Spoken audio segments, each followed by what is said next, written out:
On this day, in 1848, the frontier town of Brisbane awoke to what still remains one of the region's most gruesome, controversial and heavily debated murder mysteries, that of the cedar cutter Robert Cox.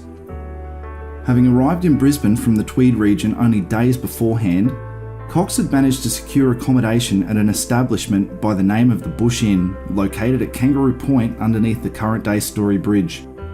Rumour had it that Cox possessed £350 from the sale of timber, a phenomenal sum in 1840s Brisbane, although in reality, from eyewitness accounts, he had barely 2 pennies to rub together. In the early hours of the morning, on the 26th of March, murder most foul was committed at the Bush Inn for reasons still undetermined, and the body of Robert Cox was dismembered in the backyard of the establishment by a killer, or killers, still yet unidentified. And from that moment forward, one of Australia's most sensational murder mysteries began, which still persists to this very day. At about 7 a.m. on Sunday, the 26th of March, as the sun rose over Brisbane town, George Cumming and his family were travelling down the river in their boat when they spied the lower part of a human body in the mud on the riverbank. The upper portion of the body, minus the head, could also be seen laying a few metres away further up the bank.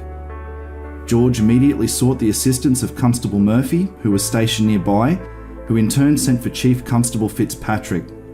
The body parts were recovered from the mudflats a few hours later, and the grisly search began for the murder victim's head. James Colston, a bystander hoping to help in the search, noticed a dog coming from an unfinished building across the road from the Bush Inn. On investigation, he finally discovered Cox's severed head just inside the front door, dumped down between the exposed floor joists. Meanwhile, quantities of blood had been discovered in the backyard of the inn, especially around the establishment's fence and well. After finding the water within to be bloody, a ladder was produced and the contents of the well were examined. From its depths, a portion of intestine, suspected to be human, was recovered along with a white-handled knife, a towel and 3 shirts. One shirt was found to be missing a sleeve, which had already been recovered, still clinging to the headless upper body portion recovered from the riverbank only a few hours earlier.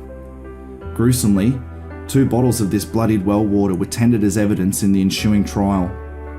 After a protracted police examination of the murder scene, for which the constabulary was severely reprimanded at the subsequent trial for allowing all and sundry access, the site having become an instant macabre must-see for the curious residents of Brisbane, the Bush Inn's cook, William Fife, was arrested and interrogated for the gruesome murder. Based solely on a brief of circumstantial evidence, considered so circumstantial by every official party involved that all passed comment during the criminal trial, Fife was transported south to Sydney, subsequently tried, and then executed for the crime. Stories persist that a 4-page statement Fife had hoped to read on the scaffold was confiscated by the authorities, and he was refused an opportunity to broadcast his final message. In truth, William Ritchie, who had attended Fife on a spiritual basis at Darlinghurst Jail, wrote a letter to the Sydney Morning Herald after the execution in the hope of its being published. In the letter, he stated that whilst the document had been confiscated from Fife, it had been done so surreptitiously through no less than common pickpocketing between the cell and the gallows, an absolutely dastardly act authorised by no less than Cornelius Prout, the presiding under-sheriff.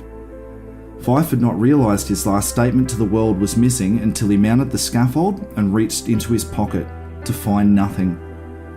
Upon asking if he could still address the gathered crowd, the cap was immediately pulled over his head and the lever was pulled. However, in the haste, the quick dispatch went horribly wrong. Fife struck the side of the scaffold floor heavily in his fall, severely grazing his hand and thigh and shattering 3 ribs. Over the next horrifying 9 minutes that it took Fife to expire, a steady stream of blood trickled from the leg of his trousers to the ground, a sight which sickened even those most habituated to such scenes. Fife was finally dead, having likely paid the ultimate price for another man's crime.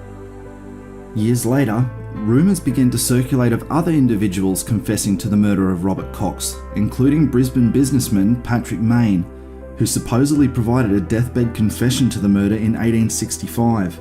However, this has never been conclusively confirmed. As a result, The murder of Robert Cox will likely continue on as one of the most intriguing and possibly unsolved murder cases in Brisbane history.